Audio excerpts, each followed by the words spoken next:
sekarang membentuk diri. Orang yang paling ideal untuk dijadikan sahabat adalah Junzi. Junzi ini kalau dalam bahasa Inggris sering diterjemahkan sebagai gentleman. Gentleman itu kalau letterleknya sebenarnya itu saya pakai istilah susilawan. Saya tidak tahu cocok apa enggak. Manusia yang bermoral, bersusila. Saya bilang susilawan, nanti yang perempuan protes susilawatinya mana, Pak? Karena dia ada budiman, nanti ada yang tanya budiwatinya mana, Pak? Jadi Junzi itu manusia yang berbudi, manusia yang bersusila, manusia yang bijaksana. Lawannya Sioren. Kalau Sioren ini manusia rendah, manusia kecil. Cirinya apa seorang Junzi? Cari sahabat yang punya karakter ini. Yang pertama apa? Memegang teguh kebenaran, kemudian memedomani kesusilaan, tidak ingin menangnya sendiri, dan dapat dipercaya. Nah, kalau punya teman dengan 4 kualitas ini, dekati dia, jadikan sahabat. Jadi punya prinsip karena dia teguh memegang kebenaran, kemudian moralnya bagus, kemudian tidak ingin enaknya sendiri, menangnya sendiri, kemudian dapat dipercaya. Nah, ini ya mungkin sulit ya mencarinya, tapi ya patokan ideal itu kan jadi standar. Dapat 50%-nya alhamdulillah, 90% lebih alhamdulillah lagi. Jadi cari seorang yang Junzi, manusia sejati. Yang kedua, Junzi itu lebih suka introspeksi, menuntut dirinya sendiri daripada menuntut orang lain. Jadi kalau orang yang suka nuntut orang lain itu orang yang rendah budinya, Sioren tadi. Jadi nuntut orang lain itu selalu marah-marah ke orang lain, kamu salah ini, kamu salah itu, kamu kurang ini, kamu kurang itu, kamu harusnya begini, kamu harusnya begitu. Itu kan terus biasanya kalau kamu jengkel kan kamu balasnya, emang siapa lo? Merentah-merentah. Nah, ini namanya nuntut ke orang lain. Seorang Junzi itu orang yang dituntut dirinya sendiri. Aku sudah sopan ndak? Aku ini sudah terpuji ndak? Sudah adil ndak? Sudah bijaksana ndak yang aku lakukan? Jadi seorang utama, seorang budiman itu lebih menuntut dirinya sendiri. Nah, yang ketiga, seorang Junzi itu bukan alat. Bukan alat itu berarti dia tidak bisa dinego, tidak bisa diperalat, dan tidak akan memperalat orang untuk kepentingannya. Sudahlah, kita sama-sama teman, salah-salah dikit ini tidak apa-apa ya, tidak. Kalau untuk kebenaran tidak bisa dinego. Itu namanya Junzi, seorang yang mulia. Kemudian Junzi itu mengutamakan kepentingan orang banyak dibandingkan kepentingan pribadi atau kelompoknya.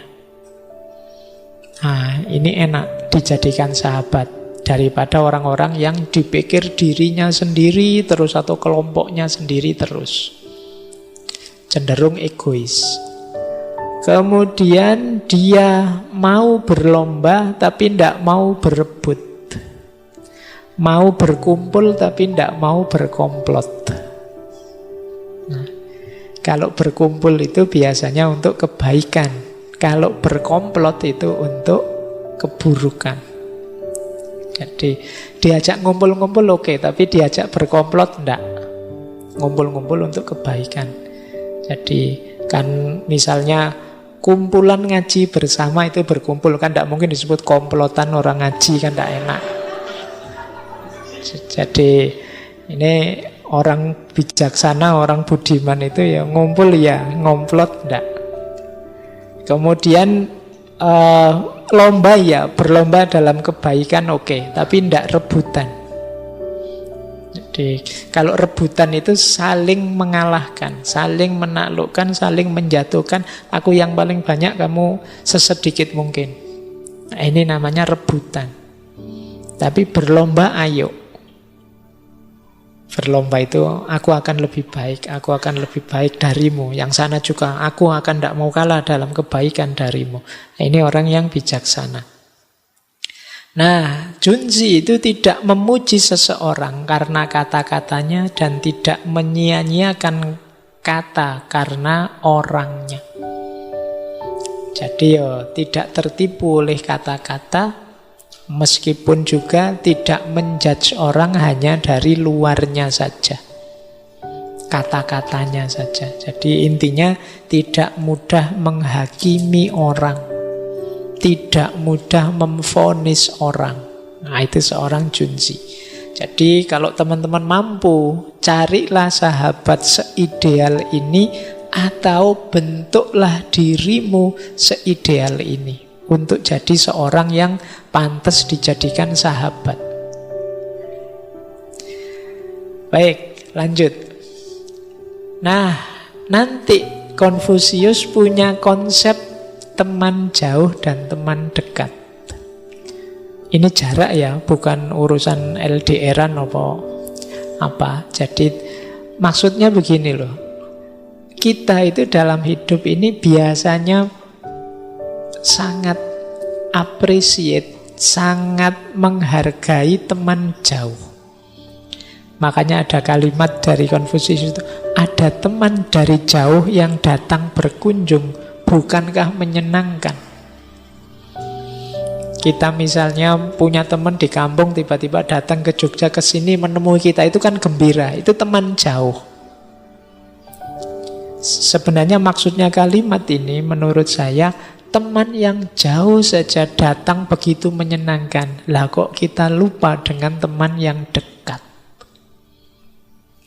Harusnya lebih menggembirakan. Kalau teman jauh datang pada kita, kegembiraan kita datang karena kenangan-kenangan masa lalu. Kenangan tentang peristiwa-peristiwa kita bersama dia. Yang indah-indah.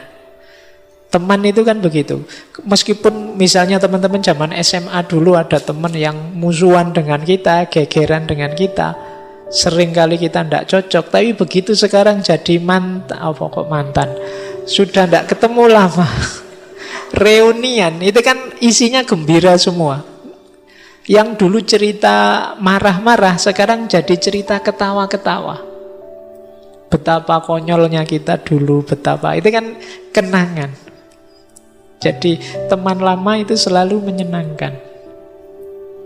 Ini bukan CLBK loh ya. Jadi memang teman. Jadi teman, kalau mantan kan beda rumusnya. Kalau teman itu hadirnya selalu menyenangkan karena kenangan yang telah dibuat. Sementara teman dekat itu hari ini kita sedang membangun kenangan. Jadi yang satu kita mengingat-ingat kenangan saja begitu gembira. Harusnya dengan teman-teman dekat yang kalau ada apa-apa dia datang duluan. Saat ini kita sedang membangun kenangan, kita lebih gembira lagi kalau bersama. Itulah sebenarnya harganya seorang sahabat. Kita sering lupa betapa berharganya sahabat-sahabat yang sekarang ada di sekeliling kita. Diingatkan oleh Konfusius, coba diingat-ingat sahabat lama yang datang. Itu kan menggembirakan. Nah, berarti hari ini kita sedang membangun cerita-cerita kegembiraan-kegembiraan yang nantinya akan kita kenang. Maka nikmatilah momen kebersamaan itu. Lakukan secara serius, sungguh-sungguh untuk menjalankan kebaikan-perbaikan bersama-sama sahabatmu. Jadi ini konsep teman jauh dan teman dekat. Jadi mari sebenarnya ya tidak usah dibedakan jauh dan dekat, sama-sama menggembirakan. Cuma kadang-kadang kita itu yang dekat lupa, lebih suka mengenang yang lama yang jauh. Kadang-kadang teman itu karena tiap hari ketemu rasanya jengkel terus, sebel terus, karena tiap hari ketemu. Yang kelihatan jeleknya saja. Tapi nanti kalau sudah lulus misalnya, lama di kampung, itu kenangan-kenangan yang dulunya menyedihkan itu bisa jadi terus ngangeni kalau bahasa Jawanya. Kita ingin kembali lagi. Nah itu algoritmanya kenangan itu kan begitu. Momen-momen yang sebenarnya mungkin membuat kita malu, membuat kita sedih, membuat kita dulu capek, lelah dan lain sebagainya. Tapi begitu dia berubah bentuk dari peristiwa jadi kenangan, itu nilainya berbeda.